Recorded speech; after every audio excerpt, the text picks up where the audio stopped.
أعوذ بالله من الشيطان الرجيم. بسم الله الرحمن الرحيم.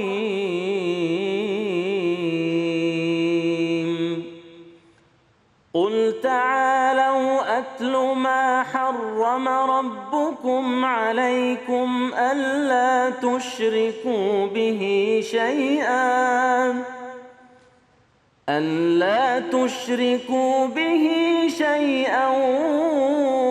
وبالوالدين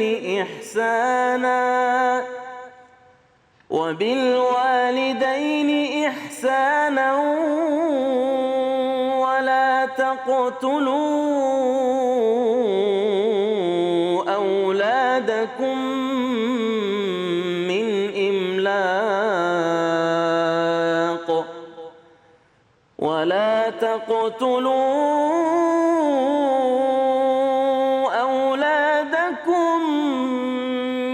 إملاق نحن نرزقكم وإياهم ولا تقربوا الفواحش ما ظهر منها وما بطن ولا تقتلوا النفس التي حرم الله إلا بالحق ذلكم وصاكم به لعلكم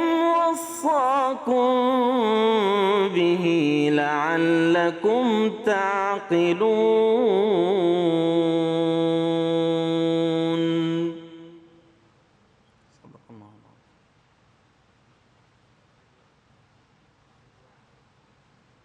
Assalamualaikum warahmatullahi wabarakatuh.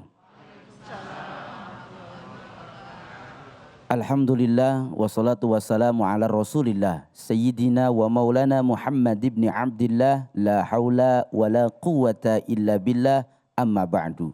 Maha benar Allah dengan segala firman-Nya. Aqra'ul Qur'an fa innahu ya'ti yaumal qiyamah syafi'an li ashabi. Bacalah Al-Quran, maka insya Allah Al-Quran yang kita baca akan menjadi syafaat untuk kita di akhirat nanti. Amin ya rabbal alamin. Senang sekali saya Abi Gifran kembali menyapa para pemirsa dimanapun berada dengan satu program yang begitu menjadi favorit buat kita semua, Cahaya Hati Indonesia. Insya Allah kita hari ini akan membahas tema-tema yang sangat menarik dan insya Allah akan dibahas oleh guru-guru kita, diantaranya Kiai Taufikur Rahman, Ustazah Lulung Mumtazah dan Ustadz Nuris. Bagi para pemirsa yang ingin ngaji, insya Allah kita akan ada segmen ngaji yuk bersama Ustadz Munawir Ngacir. Dan jangan lupa siapkan Al-Qur'annya. Sebelumnya saya tetap mengingatkan untuk kita semua dimanapun berada agar tetap menjaga protokol kesehatan, mencuci tangan, menggunakan masker, menjaga jarak, menghindari kerumunan dan membatasi diri untuk bepergian.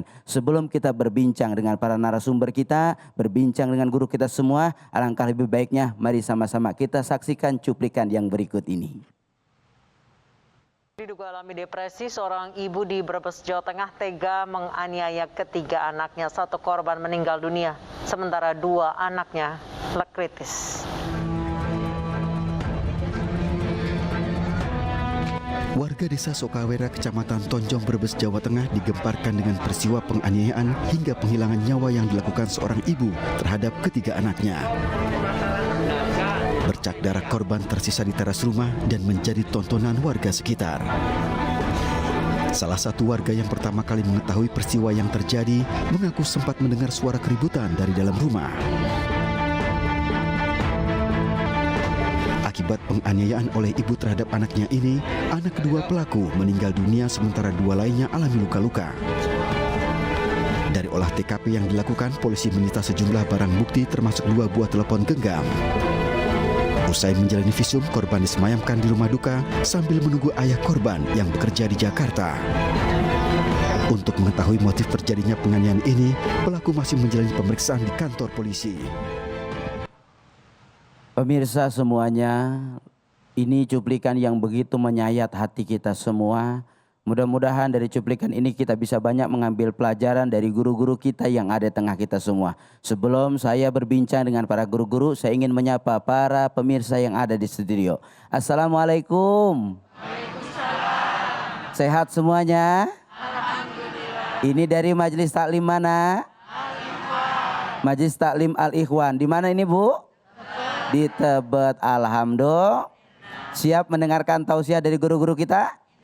Insya Allah. Terima kasih semua para pemirsa. Baik, kita sudah kehadiran guru-guru kita. Ada Kiai Haji Taufikur Rahman, ada Ustazah Lulung dan Ustadz Nuri. Assalamualaikum guru-guru semua. Waalaikumsalam warahmatullahi wabarakatuh. Umi, Abi, Ustadz, Masya Allah. Tadi cuplikan begitu sangat menyentuh hati kita dan sangat membuat kita sedih sebagai umat Islam. Abi, mohon pandangannya terkait kasus yang membuat seseorang akhirnya menghilangkan nyawa, bahkan ini nyawa anaknya sendiri. Faktor apa yang menjadikan seperti ini? Bagaimana pandangan menurut agama, Abi? Baik, terima kasih Guru Abai, pemirsa Cahaya Hati Nusa dimanapun Anda berada, juga para jamaah yang ada di sini. Bahasa pantunnya mengayun sampan ke Filipina, anak bayi pakai gurita. Cakep. Pemirsa boleh di mana-mana asalkan hati kita tetap saling cinta. Allahu Akbar. Bukan hidup namanya kalau bukan kehidupan namanya kalau bukan nggak punya masalah. Benar, Bi. Jadi setiap makhluk hidup pasti punya masalah. Masalah, Bi. Ya, nah makanya hebatnya ini Al-Quran sebagai obat penyakit hati. Bi. Jadi Guru Abai juga pemirsa dimanapun Anda berada, Nabi jauh-jauh hari mesenin, ala inna fil jasadi, ketahuilah di dalam jasad ini ada segumpal daging. Yang kalau segumpal daging ini baik, maka baik semuanya. Benar. Tapi kalau segumpal daging ini buruk, maka buruk juga semuanya. Nah, bagaimana biar ini baik, biar nyaman? Ya, Nah, Quran memberikan rambu-rambu di surat ke-13 Ar-Ra'd, Ya. juz ke-12 ayat ke-28. Ini yang harus betul-betul kita pakai buat semuanya. Buat diri saya, buat kita semua. Apa kata Quran? Ala bidzikrillahi tatmainnul qulub. Ya. Ketahuilah oleh kamu sekalian, hanya dengan ingat Allah, hati menjadi tenang. Ya, ini ingat pada Allah. Jelas yang pertama, kalau kita lihat Allah memerintahkan surat kedua, juz kedua ayat 152. Fazkuruni azkurkum washkuruli wala takfurun. Ya ayyuhalladzina amanu sta'inu bisabri wassalah innallaha ma'as sabirin. Ini dua ayat kalau kita simpulin, jangan pernah kita untuk hati kita jadi nyaman meninggalkan perintah yang utama, sholat 5 waktu. Benar, Bi. Masya Allah. Iya, makanya secara lugo as-sholat indal lugo ad-du'a. Secara pengertian bahasa adalah meminta kepada Allah.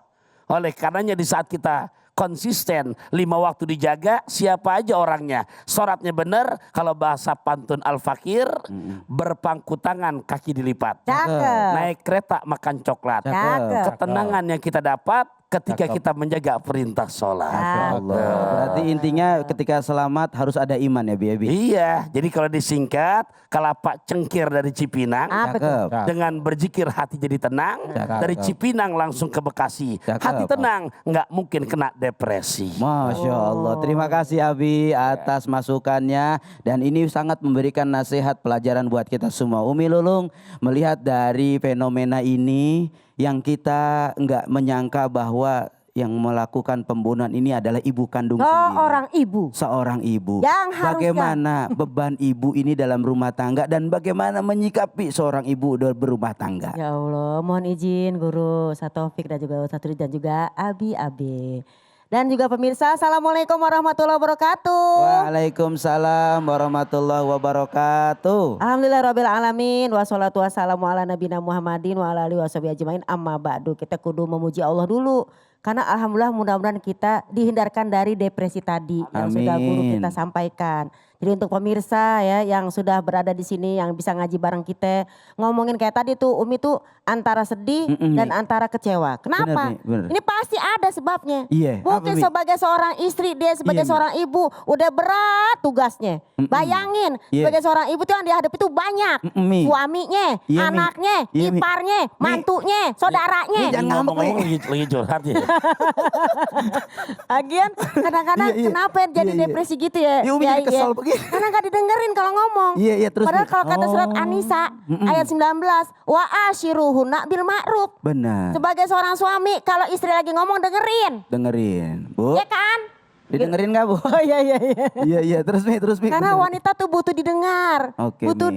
diusap-usap gitu loh. Jadi Kasih kadang kita sayang. ngomong, ya kasih sayang. Karena apa? Kalau kita lagi ngomong gak didengar kita kan kesel. Gedek. Padahal mah nggak perlu solusi, yang penting mah kuping dengerin aja gitu loh. Oke, Mi. Kadang-kadang ya jadi gimana? Mungkin inilah yang membuat jadi seorang ibu berat rasanya ya pemirsa. Karena apa? Udah mengurusin anak, emang sih pahala. Tapi Benar. tolong sebagai seorang suami ya, mengertilah. Karena seorang istri itu berat tugasnya. Dan dinyatakan juga dalam hadis dari Rasulullah SAW, khiyarukum linisa'i. Sebaik-baik kalian adalah seorang suami, sebaik-baik kalian adalah orang yang paling baik sama istrinya. Masya Allah. Bukan begitu Pak Ustadz? Ngelamun. Ini sebagai seorang ibu. iya, Jadi berarti- nggak mungkin kejadian seperti itu kalau mungkin ketika dia ada teman cerita, ada komunitas pengajian. Makanya ya untuk para wanita benar-benar carilah ya teman-teman yang bisa, mungkin tadi guru kita nyatakan ada teman cerita sehingga hati jadi plong, walaupun kita tetap cerita kepada Allah. Tetap wa asyiruhunna bil ma'ruf. Mane katanya jadi suami yang baik. Tapi dalam hal ini terkadang wanita suka disalahkan. Iya, iya. Padahal di dalam salah satu, kalau tadi guru kita pantun saya lagu. Heeh. Karena wanita ingin dimengerti. Bener gak sih Bu? Solusi mah belakangan, yang penting dengerin dulu ya Iya, kan? iya, Nih, iya, gue iya. mau ngomong nih. Bi, boleh dikomentarin, Bi? Komentarin, Bi. Boleh, Bi, dikomentarin, Bi. Boleh, Bi. Mempertegas. Iya. Jadi Asik. bapak-bapak itu bini nggak minta banyak. Iya, Aku iya. mau dibelikan tinta, Iya, tapi tinta yang dari Belgia. Cakep. Aku mau bang kau bicara cinta, Asik. tapi yang membuat hatiku selalu bahagia. Nah itu maksudnya.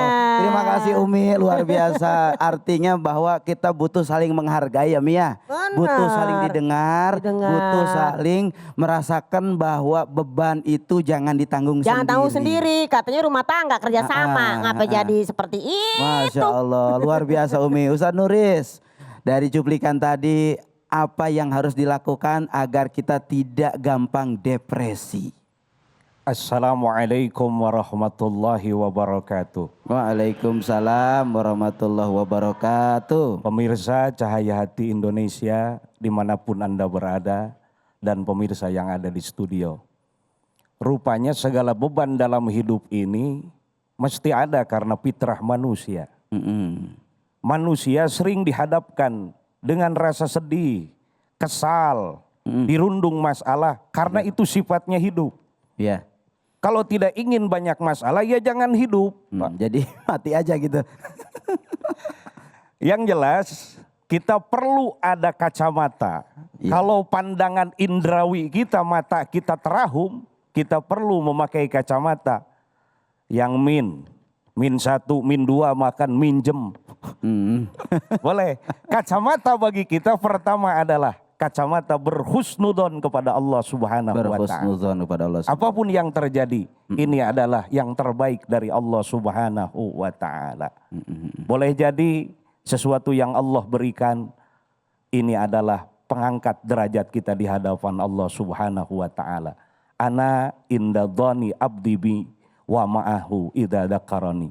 Sesungguhnya kebersamaan Sang Pencipta itu beserta prasangka-prasangkanya hamba-hamba Allah yang baik. Yang kedua, kacamata yang harus kita pakai adalah melihat keadaan yang lebih bawah. Unduru ilaman huwa asfala minkum. Melihat bahwa susah enggak sendirian.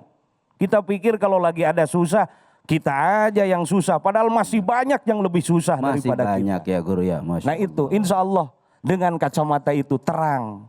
Pandangan iman kita akan menjadi lebih terang lagi dan tidak akan terahum. Yang paling hebat adalah kacamata alhamdulillah. Rasul mengatakan walhamdulillahi tamla'ul mizan.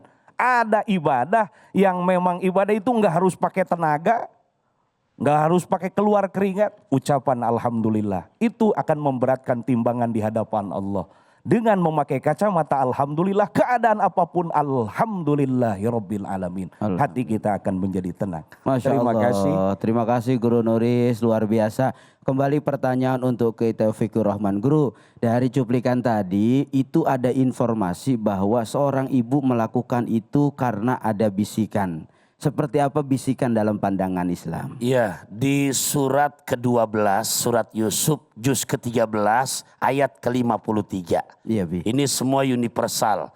Wa ma ubari'u nafsi innan nafsa la ammaratum bisu illa ma rahima rabbi.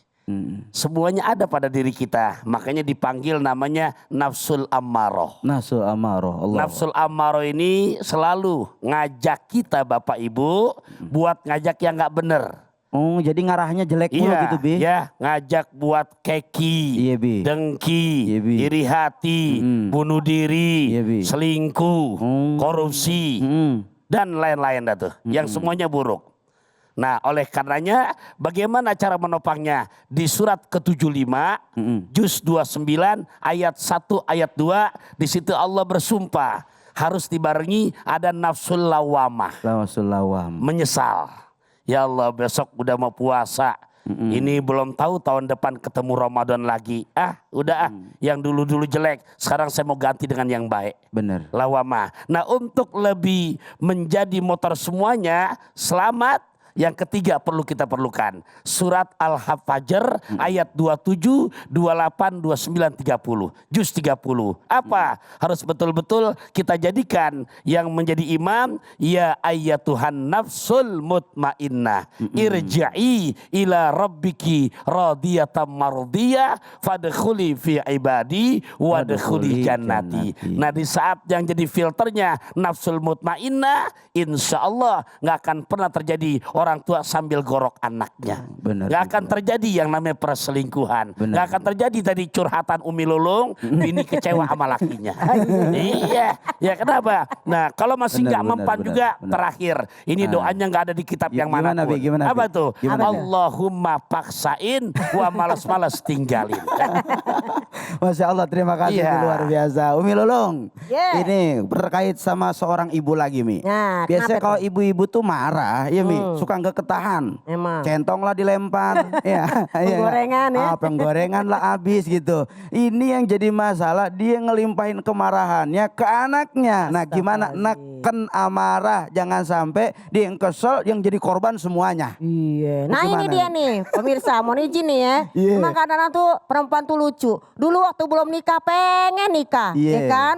Iya Jangan nih. sampai namanya maaf menjadi jomblo lah gitu. Tapi ketika sudah nikah, ya kan, belum punya anak, pengen punya anak, ya kan? Nah. Udah dikasih anak jadi astagfirullahaladzim. Mm-mm. Kemudian pengen marah sama suami, mungkin dia takut. Iya. Abi, kenapa? Entar dibilang durhaka lah, dibilang istri yang tidak hormat lah. Akhirnya dilempesnya sama anaknya. Benar, Mi. Masalahnya kesian jadi anaknya. Nah, ini kesian. makanya kalau kita namanya ngomel sama suami, kalau suami lagi ada di rumah, ajak ngomong. Jangan suami ada di rumah, kagak diajak ngomong. Cuma diajak makan doang. Ngomong dong, ngomong. Kenapa dalam surat Ali Imran, Iya, insya iya, Allah iya. ayat 159. Iya. Fabima rahmati minallah lintalahum. Sebagai suami juga ngomong sama istri, komunikasi. Dulu aja waktu masih tarupan. Wah, yang orang zaman-zaman jahiliyah dia kalau kata pacaran gitu ya. Iya, Mi. Pacaran kagak boleh gitu ya. Iya. Ngomong itu kalau lewat kuncar, waktu kunjung pacar, Razom Jalik ya. Bagaimana Jam ngomongnya? 7 sampai jam 11 malam. Mau pulang abangnya, jangan pulang dulu bang. Masih jam 11. Masya Allah. Ngomong 4 Iya. jam bisa. Jadi suami istri, timbang ngomong doang susah amat. Ya kan? Benar, benar. Itu pengalaman ya. Masya Allah, Jadi terima di dalam kasih surat banyak dinyatakan Umi, gitu. luar Wabima biasa. rahmatullah lintalahum. Kemudian dalam akhir ayat nyatakan apa? Wasawirhum fil amri, bermusyawarah dalam urusan. Jadi jangan anak jadi korban. Benar. Kemarin gak punya anak, pengen punya anak, udah punya anak. Masya Allah. Apa juga digituin. Iya, Mi. Terima kasih Umi, luar biasa. Ini sangat banyak sekali memberikan pencerahan buat kita. Mu'asyarah bil ma'ruf. Mari sama-sama kita selesaikan setiap masalah itu dengan kebaikan. Tidak ada pernah kebaikan tanpa dengan kebaikan. Semoga dengan kita menjadi yang baik, insya Allah rumah tangga kita pun semua jadi akan baik. Amin ya rabbal alamin. Setelah ini kita akan mendengarkan tausiah dari guru kita Kiai Haji Taufikur Rahman dengan tema makna halal, berkah dan maslahat. Tetap di Cahaya Hati Indonesia, jangan kemana-mana, sesaat lagi.